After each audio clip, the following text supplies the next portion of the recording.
पहली चीज़ ये है कि जिस तरीके से G20 का अभी तक कन्वर्सेशन चला है, उसमें जॉइंट कम्युनिके कितना फिजिबल लगता है, खास करके तब जबकि ठीक इसके पहले चाइना फिर एक मैप रिलीज़ करके जिसको कहते हैं इरिटेशन खड़ा करना, वो कोशिश कर रहा है कि अक्साई चीन, अरुणाचल उसका पार्ट है।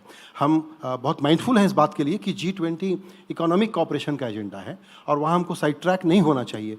फिर भी ये चाइना ओवरहैंग तो जाने वाला नहीं है। नहीं, देखिए ये अलग अलग विषय है और कुछ लोग जो हैं हमारे यहाँ एम्बेसडर्स भी हैं, तो मैं इनको इसलिए मैं इंग्लिश में मैं समझाना चाहता हूँ। So the question really was twofold. One is, in a sense, where is the G20 going? Will you get a communique? That essentially was one part of it. And the second was reference to map in the inverted commas are mine, which was put out by China. So here is the answer. Where the G20 is concerned, you know, we as chair, as a very consultative chair and a very committed chair, we have held many meetings. We have tried to build a consensus. Many G20 ambassadors are here in the room, and they know. They have sat themselves in many of these meetings. So I'm very confident that when we reach the G20 summit, that the collectively within the G20, there will be a shared interest in coming out with a common solution and a common statement about all the key problems of the world. And we certainly from our side will do everything to make that possible. I'm very confident that that will happen. It is a process right now. The second issue, जो आपका सवाल था वो about the map that they have released today. So this is this map which China has put out. Look, China has even in the past put out maps which claim the territories which are not China's, which belong to other countries. This is an old habit of theirs. It is not something which is new. It started in the 1950s.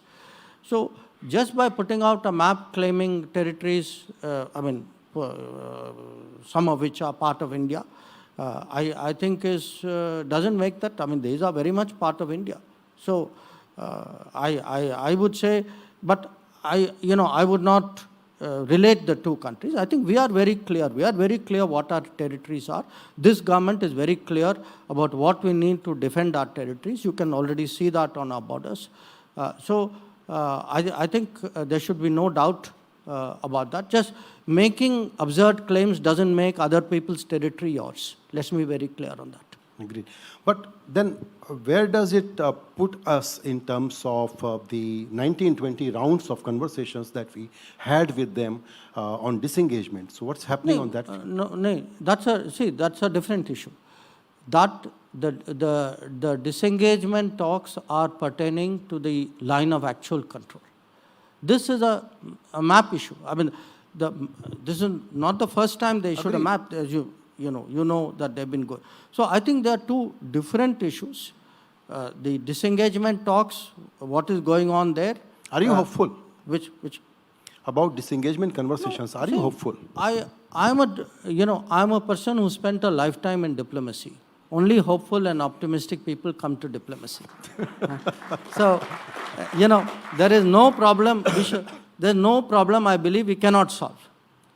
It is, and when I am representing in diplomacy 1.4 crore Indians, 140 crore Indians, I think there should be no doubt about that. Because look, as a nation of 1.4 billion people today, we have a weight in the world. We have an influence in the world.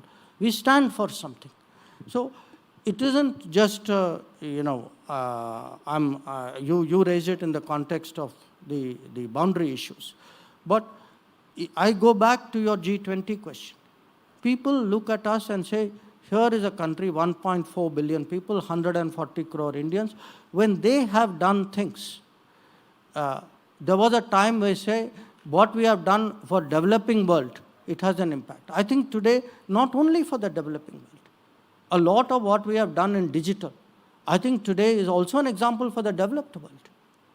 that we have been able to show delivery in housing, delivery in health, delivery in farmers programs, which is riding on a digital backbone. We are a living example today of the power of technology and what it can do to the lives of people.